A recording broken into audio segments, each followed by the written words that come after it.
Something's broken, nothing's spoken, but you know it's true. Black dog found you, he's all around you, weighing down on you. Call for me and I'll find you. I will be there beside you.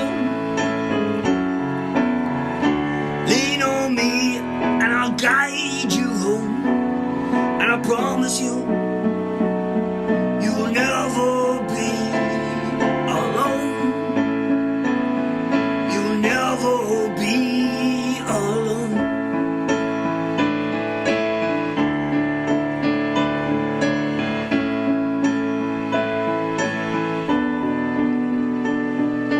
Beaten ducats, empty pockets.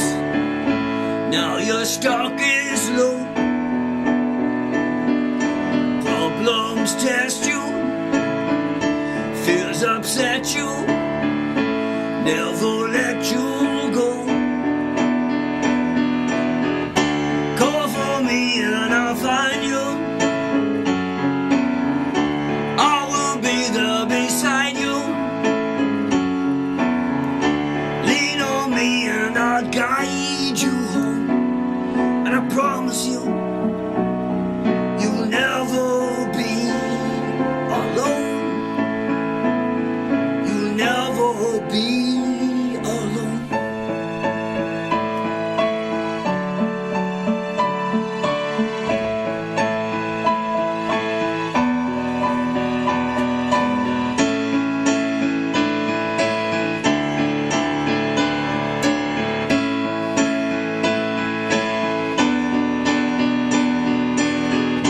Call for me and I'll find you. I will be there beside you. Lean on me and I'll guide you home. And I promise you, you will never be alone. You will never be alone.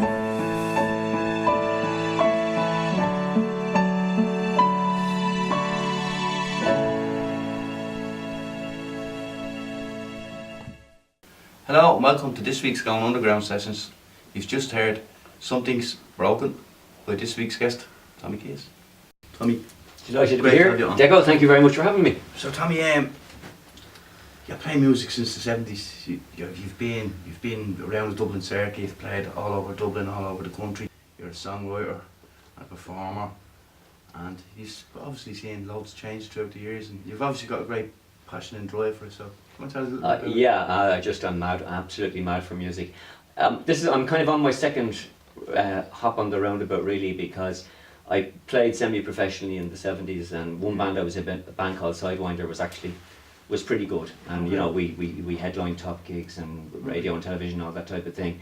And in those days, and you asked me about the changes, in those days, bands could really, there were an awful lot of gigs, there was the opportunity to make money, it was a really good time to be in a band.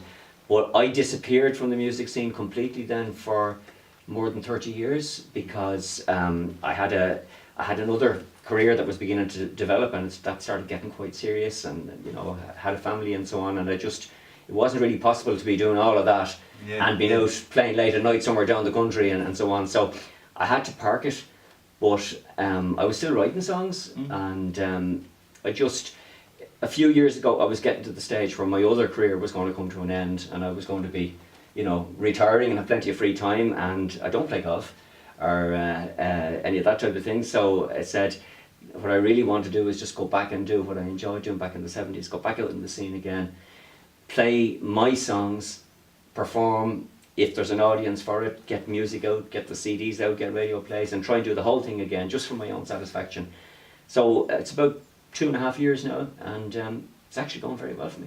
You're enjoying it. I'm just so happy. I'm back. It's like a second childhood, really, Yeah, you can see you're enjoying it. You're yeah, children, they're passionate about it. Yeah, I'm utterly passionate So about the it. name Tommy Keys is on stage persona, is he different than the, say, real Tommy Keys? Yeah, well, the real Tommy Keys, it doesn't exist because Tommy Keys is my stage name, Okay. and I won't tell you my real name or I'd have to Okay, shoot that's you. cool. So that's Okay, yeah. that's. What Mark would say. But yeah, but yeah, it's actually a very good question, Deco, because I do go into, when I go on stage and when I become Tommy Keys, it is a bit like an actor.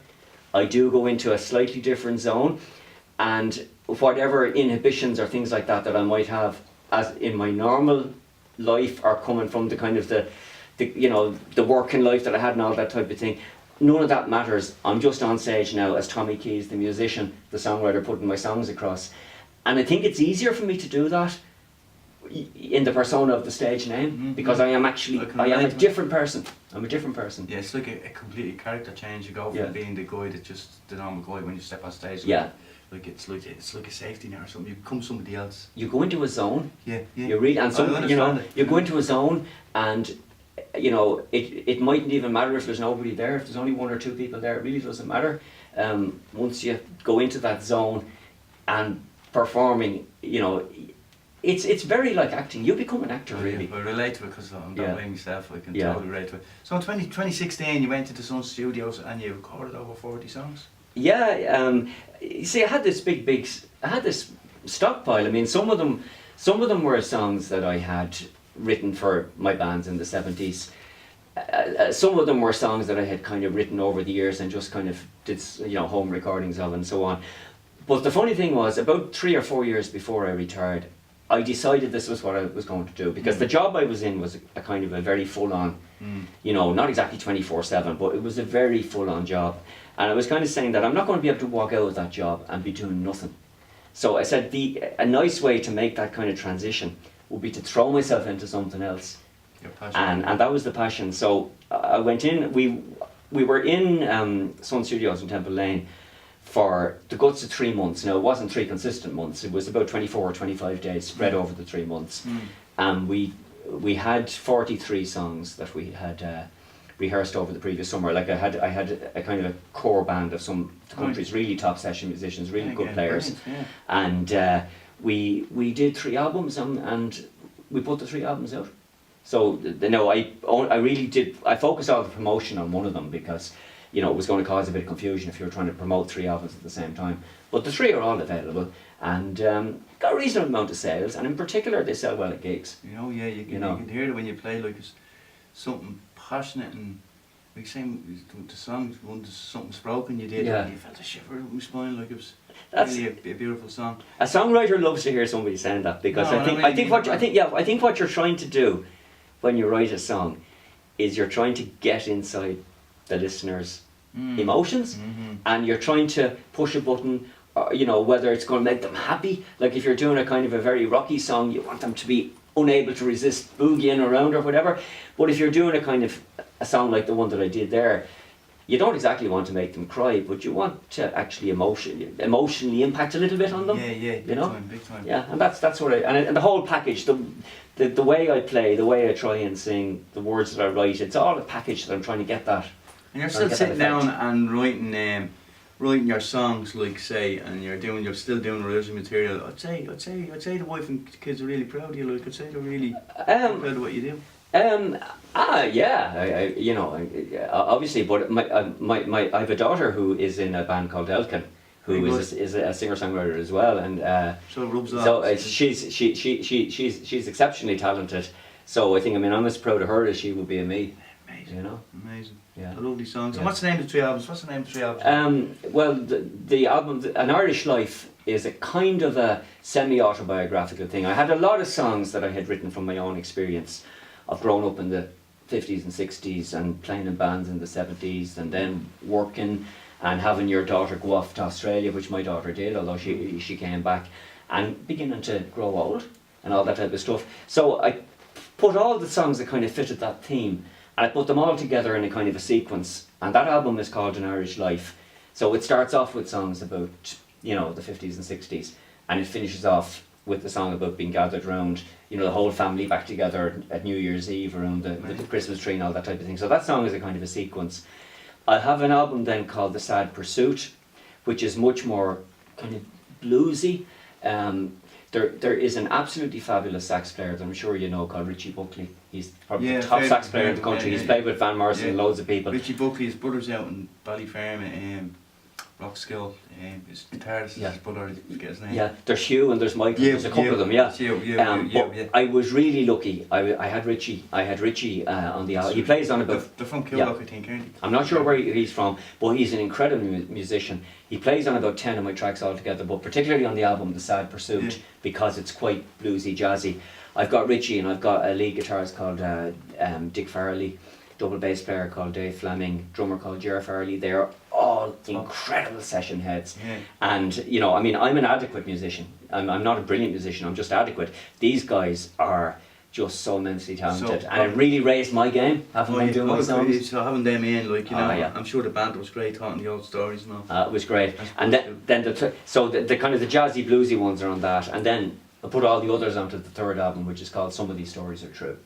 And I have you know, they're available individually. I mean, you know, they're in Tower Records and that type of thing, and they can be got online, and I sell them at gigs. But at gigs as well, I have a nice little case. I do it as a kind of a box set, so you can get the three of them together in a kind of a box set, and I do it. Very good. I do them very cheap. I do them for tenner gigs, actually, to be honest with you, just so the people will have them. You know. Yeah, and they're listening to your music and they're enjoying it. Yeah. They're really enjoying it. Like, where can people get Tommy Keys? Where can they hear them? Like, what websites do you have? Well, if they want to hear my music, probably the simplest thing is just go on my own website, because I have a website, tommykeys.com. And maybe you'll throw the link up or something on the on the screen. But it's you know, Tommy Keys. I keep saying to people at gigs, remember it's Keys, because if you Google Tommy Keys, you'll get an American rhythm and blues artist who's actually very, very good, but he's not me. He's not me. But if you go on my website, you can see loads of videos of, you know, live performance of various songs, and you can listen to all my albums. You don't have to pay anything. Yeah, great People don't kind of really want to pay for music And anymore. another thing you did there at Christmas, on a Christmas show, we played one of your videos, Christmas Eve in Dublin. It was a fantastic song, like, you know. Yeah, and that was Native Focus Ireland. I was very, very. That was a nice little thing that we did with Focus Ireland, and I was really very pleased with it. I had come up with a song that I said, you know, it is a nice little bluesy thing about Christmas in Dublin, so I offered it to Focus Ireland and said, like, I'd fund the costs of it and give them all the proceeds if they would allow me to say put their name on it. And they were very happy to do that. And that led to another very nice thing. They then asked me would I they had some deal with Irish Rail that enabled them to put carol singers and music on and so on in their main railway stations. So they asked me would I do a gig at rush hour time in Pearse Station. So I gathered up a lot of the musicians who play some of the sessions with me, and we went in and busked for a couple of hours, because there is a piano in Pearse Station. Cool. There actually is an acoustic piano Right sitting up there. your street. It was perfect. And between that and the single, we gave Focus Ireland nearly €1,500. So I mean, it's only, look, it's a drop in the ocean, but it's better than just sitting there and leaving it for other people to do it, you know. For a guy who's been around so long, you still got that youth and enthusiasm and energy, like, you know, you're a credit to yourself, and you're really an inspiration, Tommy. And you know what? Thanks very, very much for coming on the show. My pleasure. I really appreciate you having on. Ladies and gentlemen, the great Tommy Keys. Thanks very much. Next week. Bye bye.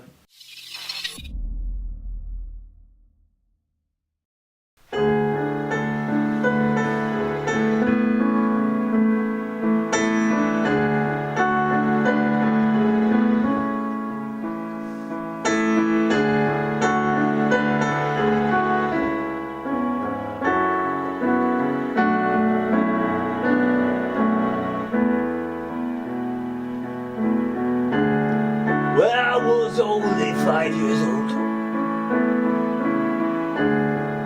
the smallest kid in school, I loved the way to hold my own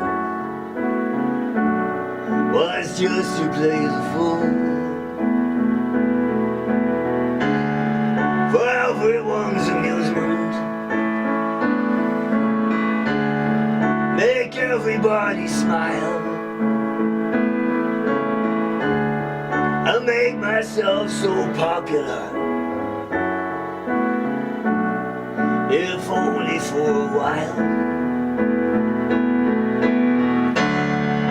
The whole world loves a jester.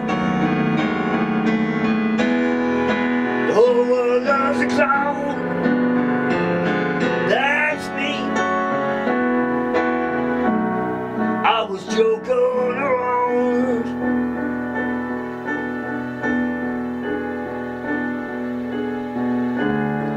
You were all I ever wanted, all that I could need. And I thought you were so happy to share your life with me. Didn't mean to undermine you or make you feel so small. I never meant to hurt you. I was joking, that was all. The whole world loves a jester.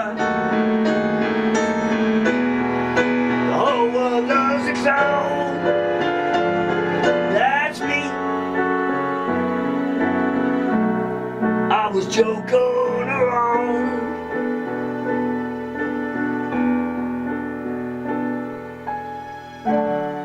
I hope you're very happy wherever you may be. You're probably with somebody who's not a bit like me. This room is full of people I slowly start to see. Though everyone's still laughing, now I know the joke's on me. The whole world loves a jester. The whole world loves a clown. That's me. I was joking around.